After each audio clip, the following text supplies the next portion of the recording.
தென்காசி மாவட்டம் வாசுதேவநல்லூரில் உள்ள மைதானத்தில் வைத்து சுமார் 200க்கும் மேற்பட்ட சிறுவர்கள் சிறுமிகள் கலந்து கொண்டு காலை 6 மணியிலிருந்து 8 மணி வரையும் மாலை 4 மணியிலிருந்து 6 மணி வரையும் பல்வேறு விதமான உடற்பயிற்சிகள் சிறுவர்களுக்கு இங்குள்ள இளைஞர்கள் ஒன்றிணைந்து கோடை விடுமுறையை பயனுள்ளதாக மாற்ற வேண்டும் என செல்போன் டிவி பார்ப்பதை தவிர்க்கும் வகையில் இங்குள்ள இளைஞர்களின் அசத்தல் செயல் அரங்கேறியுள்ளது.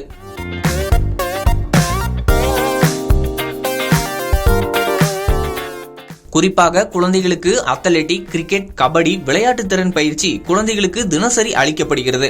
விளையாட்டு பயிற்சி எடுப்பதற்கு முன்னதாக பல்வேறு விதமான உடற்பயிற்சிகளை கற்றுத்தருகின்றனர். டிஸ்ட்ரிக்ட்ல வாசுதேவநல்லூர்ல இந்த கிரவுண்ட்ல ஃப்ரீயா கோச்சிங் கொடுக்கறாங்க. அதுல நிறைய சொல்லி தராங்க. அத்லெட்டிக்ஸ், கிரிக்கெட், கபடி இந்த மாதிரி நிறைய சொல்லி தராங்க. எங்களோட அண்ணங்கள் தான் இதுல சொல்லி தராங்க.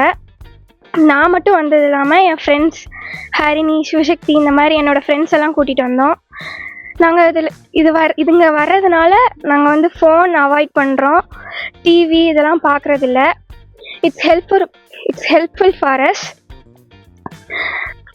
ஒரு நாள் எந்திரிச்சா அதுக்கடுத்து ஃப்ளூயண்ட்டாக சீக்கிரமாக எந்திக்கிறோம். அதே மாதிரி சீக்கிரமாக தூங்குகிறோம். We active as. மேலும் இளைஞர்களின் இந்த நற்செயலுக்கு இங்குள்ள பெற்றோர்களிடம் பெரும் வரவேற்பு பெற்றுள்ளது.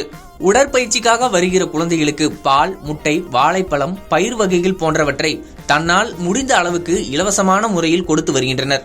மேலும் வாசுதேவநல்லூர் மட்டுமல்லாமல் தென்காசி, புளியங்குடி, சிந்தாமணி ஆகிய சுற்றுவட்டாரப்புற கிராமங்களிலிருந்து சுமார் 200க்கும் மேற்பட்ட சிறுவர்கள் சிறுமிகள் கலந்து கொண்டு கோடை விடுமுறையை பயனுள்ளதாக கழித்து வருகின்றனர். நாள் கூட மிஸ் பண்ண மாட்டேன். சம்மர் கேம்ப் சாயங்காலமும் காலையில் டெய்லியும் வருவேன்.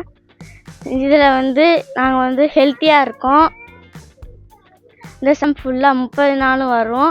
இதுக்கு மேலேயும் கண்டினியூ பண்ணால் நல்லா இருக்கும். பெற்றோர்களும் ஆர்வமாக வந்து விடுவதால் கற்றுக் கொடுக்கக்கூடிய உடற்பயிற்சி பயிற்சியாளர்களுக்கு தொடர்ந்து ஊக்கமளிப்பதாக கூறியுள்ளனர். மேலும் இந்த செயலினால் பல்வேறு பிள்ளைகள் இது எங்களுக்கு மிகவும் பிரயோஜனமாக உள்ளது. தற்பொழுது நாங்கள் செல்போன் டிவி பார்ப்பதை நிறுத்திவிட்டு முழுமையாக உடற்பயிற்சியும் விளையாட்டிலும் ஆர்வம் காட்டுவதாக கூறியுள்ளனர். இதை தொடர்ந்து நடத்த வேண்டும் என குழந்தைகள் கோரிக்கையாகவும் இளைஞர்களுக்கு வைத்துள்ளனர். கோடை விடுமுறையை பயனுள்ளதாக மாற்றி வரும் வாசுதேவநல்லூர் இளைஞர்கள். நிறைய சின்ன சின்ன கேர்ள்ஸ் எல்லாம் ரொம்ப இன்ட்ரெஸ்டா அவங்களே வாலிட்டாங்க. நம்ம ரன் சொன்னது முன்னால அவங்க ஓடி போய் நிற்கிறாங்க. இதே மாதிரி நிறைய ஆப்பர்ச்சுனிட்டிஸ் இருக்கு. இன்னும் நிறைய பேர் வரணும். ஓரளவு நல்ல ரெஸ்பான்ஸ் இருக்கு. அது மாதிரி இதோட இன்ஃப்ராஸ்ட்ரக்சரும் இந்த கிளப் பசங்க எல்லாமே வாலண்டியர்ஸ் தான். அவங்களாம் சேர்ந்து நம்ம ஊர் மக்களுக்கு இந்த ஸ்போர்ட்ஸை நம்ம கொடுக்கணும், இம்பார்ட்டன்ஸை கொடுக்கணுங்கிறதுக்காண்டி நிறைய விஷயங்கள் அவங்களே வாலண்டியராக இதுக்கு இந்த சம்மர் கேம்ப் எதுவுமே ஃபீஸ் கிடையாது. ஃபுல் அண்ட் ஃபுல் ஃப்ரீயாக தான் கொடுக்குறோம். இதில் ஸ்பான்சர் டெய்லி நம்ம என்னன்னா இவங்க பசங்க விளாடுறாங்க, ஸோ டயர்ட்னஸ் ஆகுங்கிறதுனால டெய்லி காலையில் மில்க் கொடுக்குறாங்க, ஒரு நாள் பழம் கொடுக்குறாங்க, முட்டை கொடுக்குறாங்க. அது மாதிரி இந்த பயிர் இதெல்லாம் கொடுக்குறாங்க. இதெல்லாம் ஒவ்வொருத்தரும் வாலண்டியர்ஸாக, இது யார்ட்டையும் கேட்கல. இவ்வளவு தூரம் நல்லா நடக்கணும் பார்த்து தன்னால ஒவ்வொருத்தரும் வாலண்டியரா கொடுக்கணும்னு இருக்காங்க. அது நல்ல ஒரு டீம் எஃபெக்டா நல்லா பண்ணிட்டு இருக்கோம். இதை அப்படி கண்டினியூஸா நெக்ஸ்ட் லெவல் கொண்டு போறதுக்கும் என் பேர் நிர்மல் குமார்.